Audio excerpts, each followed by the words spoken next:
Welcome to the Obvious Podcast, episode 39. My name is Sonny.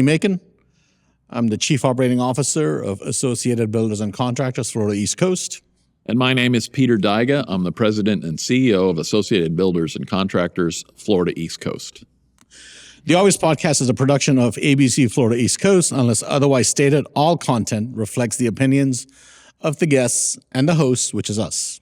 And if you like the Obvious Podcast, you can subscribe on all the major podcast platforms or watch the audio-visual version on YouTube. You can also follow the Obvious Podcast on the Obvious Podcast on Instagram, X, and Truth Social. And you can reach out to us via email at theobvious@abceastflorida.com. Links to all the social media feeds are in the episode show notes. And if you want to help others find the podcast, please leave us a review on your podcast platform of choice. Happy Friday, Peter. Happy Friday, Sonny. Episode 39. 39. Yeah. All right. So, hey, I wanted to talk to you today about lessons we don't learn. Right? Yeah. In one of our episodes. Where do we start? In one of our episodes, we had talked about measuring success. We were talking about how we measure success, right? And there was a point we made that measuring success isn't just about what we get, it's also about what we don't get, like avoiding bad public policy and things like that. Sure. So, there's been a lot of talk in the last few months about onshoring, bringing jobs back, bringing back manufacturing, the whole tariffs debate. Right. And a lot of that has me thinking about what this country was talking about in the midst of COVID. Right.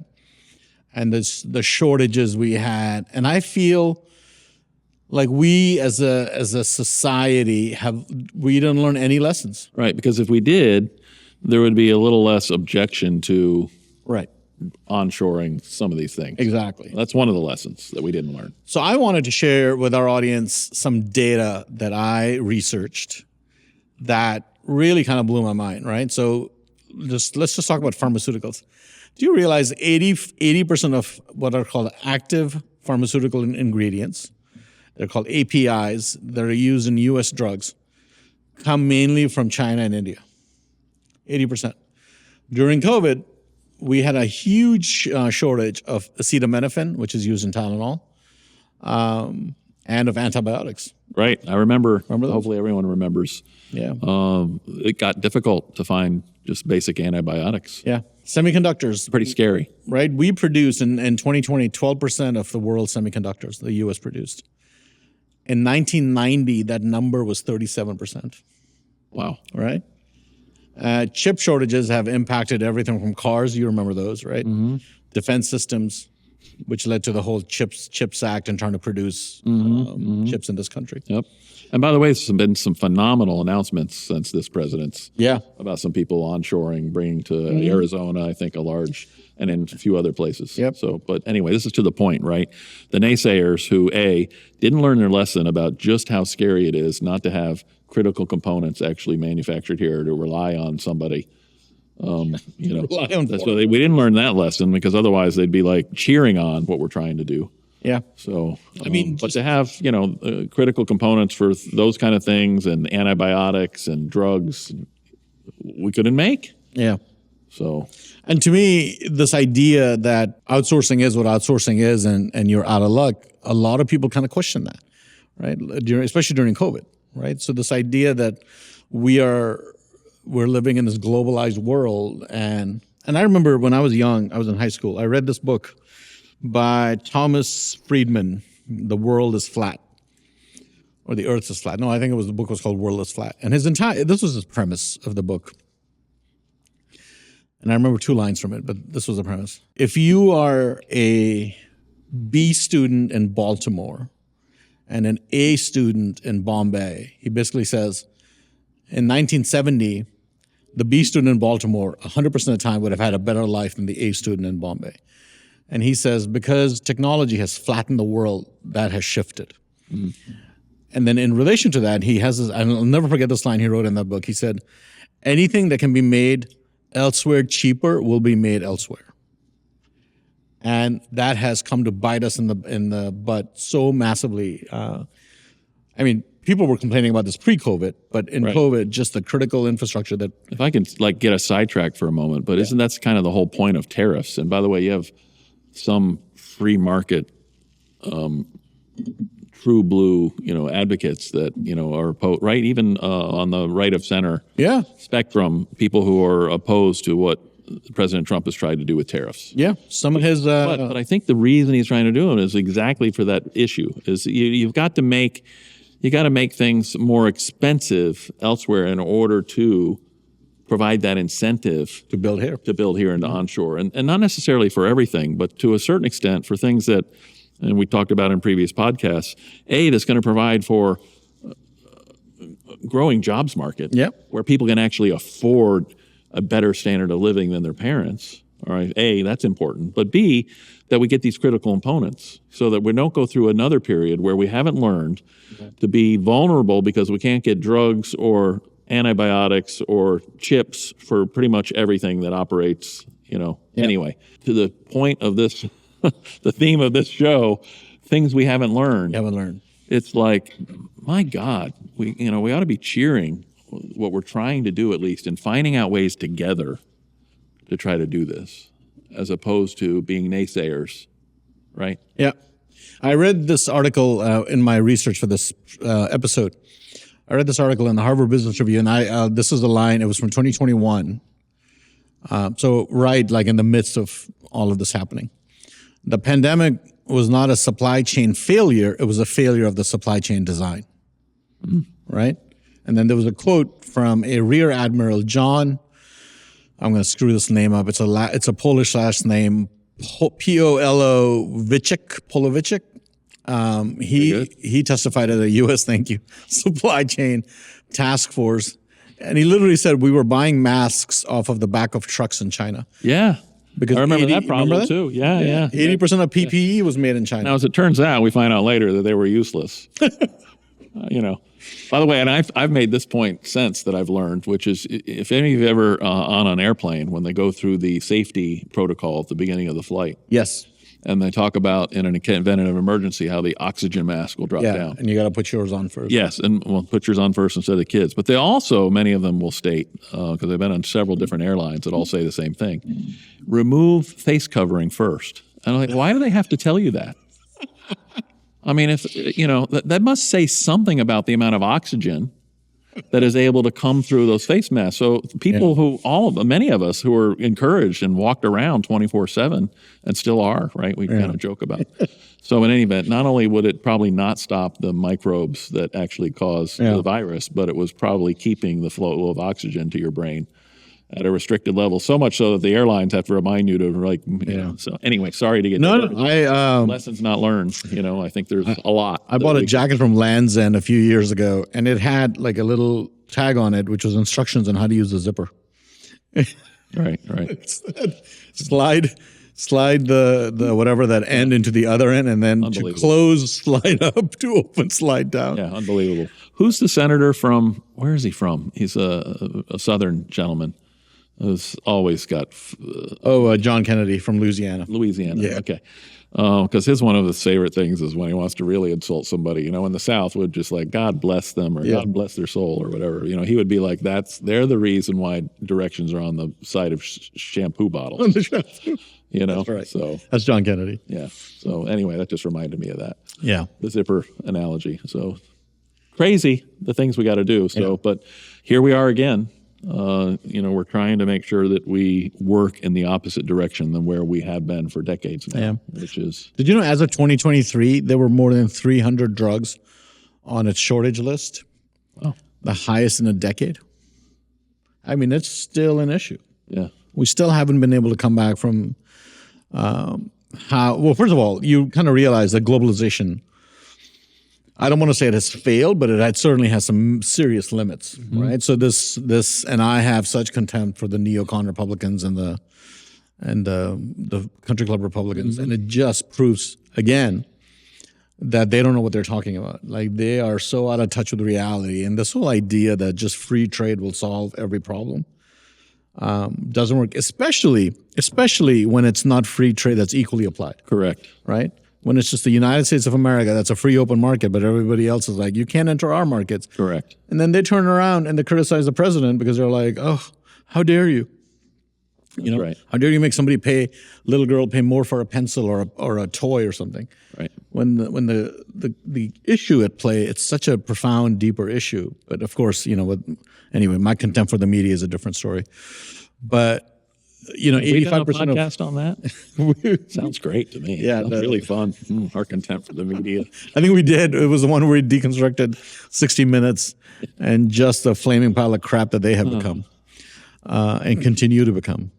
And then they were like, "Oh yeah, by the way, you deserve an Emmy for that heavily edited interview." Right? Like, come on. Yeah, it's crazy. I mean, really, the left has destroyed every institution. Right, even the Emmys. You get an award. You're settling on a lawsuit, and at the same time, you're getting an award for an Emmy. So remember the last Oscars? Same with like the Nobel Peace Prize and all these Nobel. I mean, it's anyway. So let's talk about the lessons we have not learned. Well, this is the problem with this subject matter. It could go in a lot of different directions. Yeah. There's a lot of lessons we haven't learned. Absolutely. And so how do you remind the people that the policies we are trying to enact or the policies we ought to enact failed? I mean, 5 years was not that long ago. Right. 5 years was, most of us have enough of a memory, unless you're Joe Biden, to remember what happened 5 years ago. And to not remember that now, it's just kind of mind-boggling to me that we are now kind of looking at China as the victim. China has got a huge market. I mean, I get it. It's an exporter market. By the way, I wanted to talk about China and how they have completely screwed themselves with their one-child policy. Sure. They have like no women in that country. Yeah. We got 7 million men out of the workforce. They got no women. So public policy, especially terrible public policy, has an impact, has a real life impact on how societies evolve and grow and change.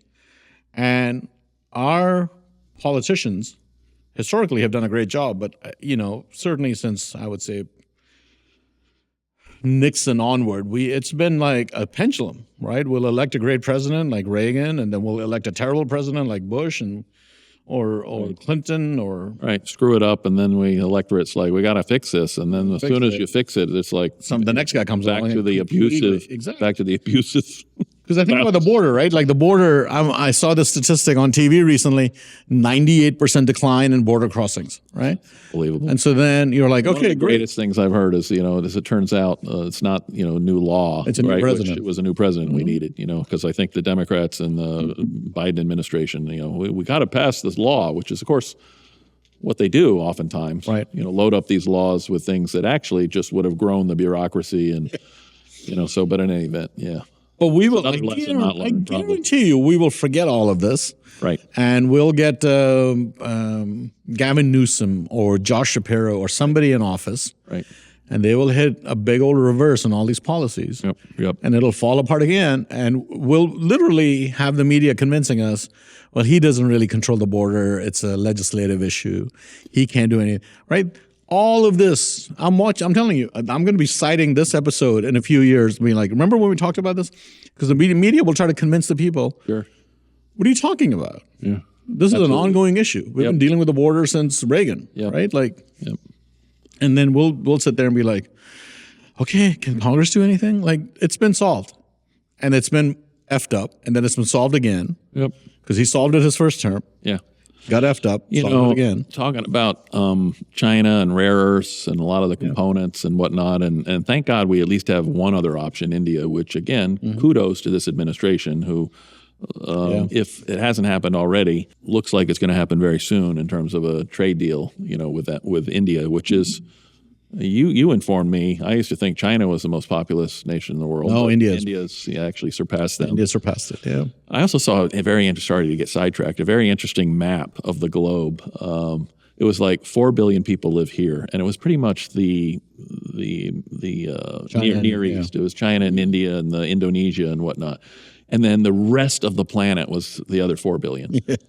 I mean, that really drives home when you consider it. So, but anyway, that aside, here we have a president that is trying to. Before you get down that path, but then you got the loony left telling you, America can't grow its population. Yeah, yeah. Like our 320 million people, it's already nuts. And I'm like, have you driven through Florida? Have you driven through Mississippi? There's land everywhere. I think might have mentioned to you in conversations, maybe on a podcast, but years ago I had somebody, this is right up my alley as a person, statistician, or you could put the entire global population. And this was years ago, so might be a little anyway. You could put the entire global population in a city with the density of New York, which granted is a pretty dense city, and it would be the size of Texas. All right, so it's one pretty big city, but the rest of the planet would be empty. The whole world would be empty. So farming land, agriculture, whatever you needed to do. So the point is, there never really was, and more people, by the way, are kind of waking up to the fact that it's not an overpopulation problem we have. Whether it's China or that's all their love affair with eugenics and all this other nonsense. Yeah. So let me just restate what you said, because that's a pretty profound point, right? New York City density would allow the whole world to live in a city the size of Texas. That's it. The rest of the planet would be empty. That's an incredible data point. Yeah. Incredible. Anyway, it's just kind of a good visual to kind of drive home the fact that the overpopulation myth is just that. It's a little bit of a myth. And it's got actually having some serious consequences for a lot of places like China. By the way, I heard something else that was very interesting, that part of the problem with China, and they're feeling it now with this president and tariffs, that they're just a seller. Yeah. Part of the reason we're in a position of strength is because we're a consumer. We're the buyers, We're the buyers, and people need us, right? And the president has used that he understands that, unbelievably well. But China, somebody told me that for some cultural reasons in China, even if they have a growing middle class, that they don't spend it. Yeah, they're savers. Because they're savers. Their government has they either fear the future, or they fear the government, or they fear, to where regardless of how much they ever have or save, or how much exposable income they have, they just don't spend it. They save it. They don't have a... So they're not, even though they're a billion people, they're not a consumer, which gives them no strength in the global market and allows somebody like the United States to basically bring them to their knees, which a lot of people are saying is happening. So. But they have no safety net like we do, right? So, in fact, the opposite. They have this horrible dystopian system that they call their social credit score, right? And it's so scary. I mean, I've been to China. I've had some strange, weird things happen to me there. I remember some of your stories. Yeah, it's crazy. And I would. You get warnings if you were talking about something, or we were in Macau, and some friends and I were discussing cigars, and our phones texted at the same time, and it was a text from the Macau Health Ministry saying smoking was prohibited in most of Macau. It's a liberal leftist Democrat dream come true. Yes, dream come true. I was going to use a different word, but yes, dream is sufficient. It freaked us out. So So I want to get back to by the way. So again, this administration and what they've done. Having an alternative in India, which is great, but also it shows just how strategic this man is with what he did with Ukraine, and the rare earths. Yeah. As a collateral, if you will, in terms of all the support we've given in the past and or support we plan on giving for rebuilding in the future. Yep. So, I mean, what this man has done strategically to help us learn lessons from the past, to diversify our ability to obtain rare earth minerals and things so that we're never, ever again in that situation. Yeah. And you know what I'm really impressed by? Somebody was kind of, and I wish I could remember who, but somebody let's whine and still about what color suit he has, wearing at the Pope's funeral, or I don't know, what are the other silly things at the left, it doesn't matter. Oh, like what Melania is wearing or whatever. But somebody was like just running off a list of names of Democrats with high positions in his administration, right? And obviously RFK, Tulsi Gabbard, there's a number of others. The Tesla guy. He was Elon Musk. Then Oz, Dr. Oz. I think he was Scott Bessent, Treasury. Was Oz a Democrat? Oz maybe was a Democrat. Early in his year. Early in his career was a Democrat. Scott Bessent was a Democrat for years and years and years. Yeah. Anyway. Not just a Democrat, the highest ranking gay cabinet member ever. Yeah. Ever. Isn't it funny that Nobody talks about some of the most consequential Republican leaders in our history were all former Democrats, whether it be Ronald Reagan or Trump. Oh, that's a great point. Yeah, that's a very good point. Very interesting. And I think of that the military guy who's a trans official who got a ton of media recognition. You mean in the previous administration? In the previous administration. Yeah, I forget. And then we got our first Asian American, first Indian American, I think our first minority FBI director. Yeah. Nobody's talking about it. Of course not. Nobody's talking about it. And it just fascinates me how it only counts, in recent news, there was also, the president was welcoming some immigrants from South Africa. Oh, yes.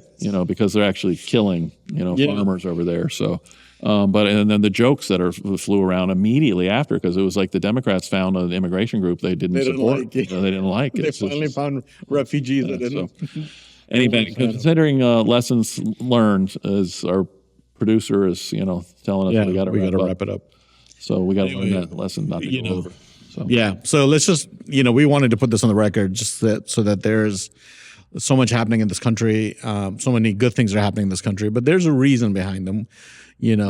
Everything that we have been sold as a culture, as a society, by our policymakers, and I'm, literally from when Nixon went to China to NAFTA onwards about how globalization was a solution to all our problems. It just, COVID proved that's not true. Yeah. So let's learn our lessons, and let's not abandon so quickly, So I, plead with my fellow Americans. How many times have we said there's not a hill of beans worth of difference, that we've let the manufacturing jobs go away, and you've got somebody who's fighting, and it doesn't mean it's going to happen overnight. But let's learn the lessons of the past and try to move. Listen, Bush was in power for 8 years. He did none of this. He did none of this. He could have tried. Wasn't even on his agenda. All right. Well, thank you for listening and honoring us with your time. We look forward to sharing another episode with you next Friday. For comments, send us an email at theobvious@abceastflorida.com. I just stole your line. I apologize. No worries. So until next time, Take care. Ciao.